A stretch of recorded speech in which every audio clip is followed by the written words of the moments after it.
All right, welcome back to Ohio Football Weekly here on Yamo Media as we talk Ohio high school football all across the state of Ohio. Right now our focus is Central Ohio. Before we took the time out, our friend Dave Purpura visits with us from This Week News. And Dave, we were talking about Pickerington North, Pickerington Central, and the amount of talent that year in and year out seems to come out of that district and the intensity of that rivalry. If you've never been a part of that game or called it, I've had a chance to do it a couple of times. It's a special night of football coming up Friday in Pickerington, isn't it?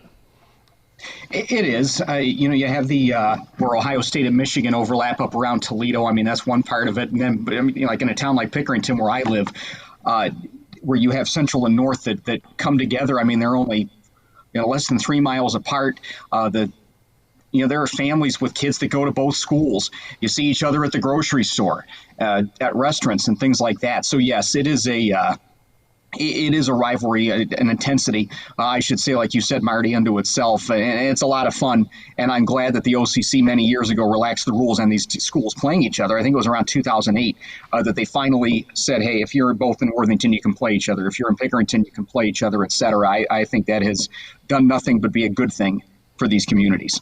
And I know when the Ohio Capital Conference went through one of its I guess it seems like every 45 minutes that league's realigning and going to some sort of different setup as far as divisions are concerned. Even though the two schools, Central and North, that were in the same division are now in different divisions, I'm glad they kept that game on the schedule. I know there was some talk that perhaps they wouldn't do it, but it's a good thing they kept it on the schedule, isn't it?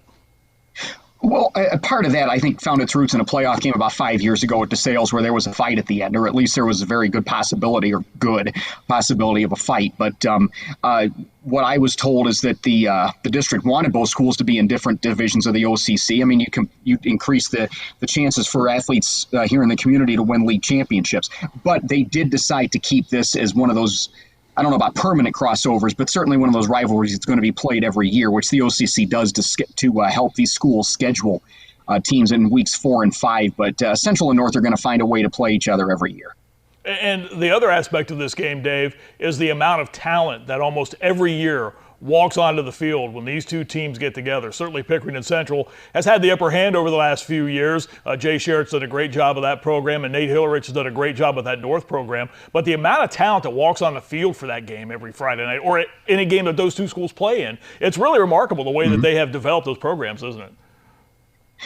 And they have. I mean, and this is not a new thing. It's going back 20, 25 years or so to people that are now coaching in the NFL, like Shane Bowen for the Titans. He came from here in Pickerington. He went to the original high school. More recently, obviously, you've had guys go to the NFL. Pat Elflein certainly is one of them who stands out. I don't think anybody here in town would be surprised if either or both of Lorenzo and Sonny Styles might end up in the NFL one day. Jay Sean Tate in the NBA. Jalen Tate in high college, Karis LeVert in the NBA. I mean, you can name pretty much any sport. And it's really a testament to how these leagues out here develop talent. And then they go up to the good coaching at both high schools, Jay Sherritt, Nate Hillerich. The way that they develop talent, I mean, their track records certainly speak for themselves. And it's something a lot of people want to be a part of. So they want to come out to this community and play and get better and probably get pretty big opportunities. I know some of the other area communities, Dave, that have these intra-district or have more than one school in their districts. For example, another big one on Friday night, Dublin-Kaufman plays Dublin-Jerome on Friday night. That's a big rivalry game. But sometimes all the schools won't play each other.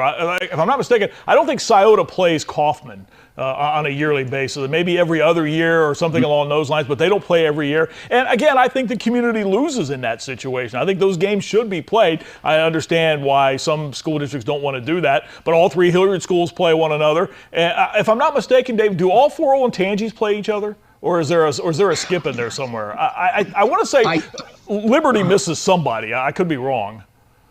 I think they missed the original Olentangy. I'm pretty sure. I mean, they had played for many years until either 20 or 21. Of course, 20 you can almost throw out because it was the COVID year. Everything was so abbreviated. But I think that might have been the first year in over a decade that they didn't play each other. And I think just because there are 4 high schools in there, you have 2 of them in one division of the OCC. You have 2 in another division. So somebody's going to miss somebody at some point. But Olentangy, I'm pretty sure, well, they play Berlin because they're in the same division. I'm pretty sure they play Olentangy Orange as well. One other topic I wanted to touch on with you, Dave, while we have you with us. It came out, I want to say maybe a week or so before the high school football season started, maybe a couple of weeks prior to that. News surrounding the MidState League, which is one of the long-standing leagues in Central Ohio, has been using a 3-division setup over the last, I don't know, maybe 10, 12 years when it expanded and brought in some of the suburban Columbus schools, smaller suburban Columbus schools such as Whitehall Yearling, Bexley, Grandview Heights, the Academy, Columbus School for Girls, and Buckeye Valley, I think, joined a couple of years back. Those schools have announced they're leaving the MidState League, Dave, and going back to reform the old Central Buckeye League. For those of us old enough to remember, with the CBL, that league in some incarnation has been around for a long time. Is that a surprising move for you at all? It is somewhat, and I have to laugh because you talked about Dublin. I mean, Dublin and Marysville and like Bexley and some of these schools were all in that old CBL, and that was the first thing I thought of when that was announced. About a month ago, that some of these MSL Ohio schools were going to head off and join themselves. Now, I guess they must feel, or they feel like they must do that, like they can't compete with. I mean, Harvest Prep is the school that's the point of contention, and it has been for a long time. And I get that a lot of people don't like, the private school within a largely public school league. I get that. It's not like they win every game in every sport all the time. I think these teams can compete with them. They must feel that they don't have a choice but to join their own league. I mean, whether that's actually the case or not, I'm really not sure.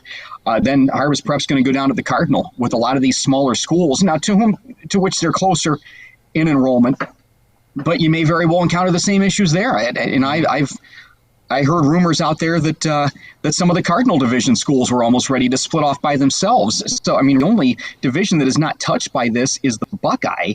And they're going to be touched soon enough, not because of Harvest Prep, because Taze Valley is leaving in 2 years to join the OCC, as you talked about the myriad realignments. But it is a shame. And that was a league I covered back in my first job in Lancaster many years ago. It was just 2 divisions of 8 schools in those days, and it has certainly grown.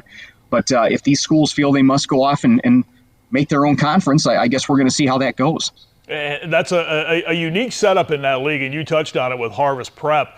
When you have Harvest Prep now dropping down into a division that has Millersport, which every year is basically lucky to field a football team because of the lack of numbers that they have, and some of the Christian schools like Grove City Christian and Fairfield Christian and some of those others, and Burn Union, which is kind of out on an island all by itself down there on Route 33. That's going to be an interesting setup when they drop Harvest Prep into that league. So I think you can understand why maybe the Cardinal Division schools are thinking, you know what? It might be time to go on our own with this right now.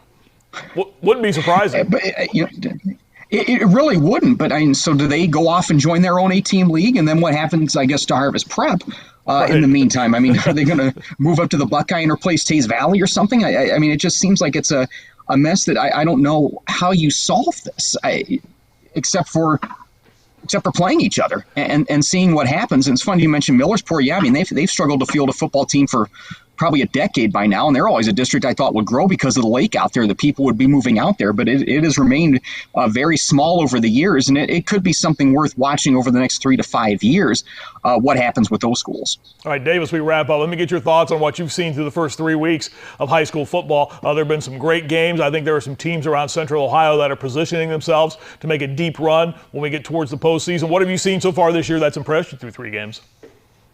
Oh, Pick North Shore impressed me on Friday. They beat up Arlington 18-13, and they needed a big drive at the end of the game to do that. They had a couple of really long drives. I should actually say 4 of them. One was 19 plays. The drive that won it was 14 in the fourth quarter. DeJuan Green ran for a 228 and the game-winning touchdown. He's going to be a load for anybody to handle, and Central certainly knows that coming up on Friday. I mean, they've been really impressive. I haven't seen Big Walnut in person, but it seems to me a lot of people are in agreement that they might be the best all-around team in the area. Pickerington Central, I'm not nearly willing to write off yet. They're 1-2. They've played one of the toughest schedules in the state. If they win Friday, all of a sudden their season takes on a different complexion. Frankly, even if they lose Friday, their season is probably going to be fine still. Even though they're 1-3, everybody gets in the playoffs in that region, and if you're peaking, you're going to be fine there. Upper Arlington, I think, still has a chance to have a really good year. They got some kids that got dinged up on Friday, but I think they're going to be fine. And I would be remiss if I didn't mention New Albany, which has been steamrolling absolutely everybody at this point. I think they've played every second of every second half with a running clock so far. And, they have a very winnable game Friday against Lancaster. They play Olentangy Liberty, I believe, after that next, and then they go into a very tough league in the OCC Ohio. So I wouldn't be the least bit surprised to see them make at least a regional semifinal. If not, maybe at some point, depending on how they do against North in Week 9, be the favorite to get out of Region 3. Dave, it's always a pleasure spending time with you. You have the right banner behind you on your wall. As we both know, that's the only team in Ohio that matters this year, and we're and it's good to see that up on your wall. And I'm pleased that you've done that. So, I'm glad you're happy, and I'm very excited about what we're going to see starting on Sunday. Let's cross our fingers. Absolutely, because we all know how it's gone in the past. It's had a tendency to go different directions in Cincinnati. Dave, I appreciate your time. Thanks very much. You got it.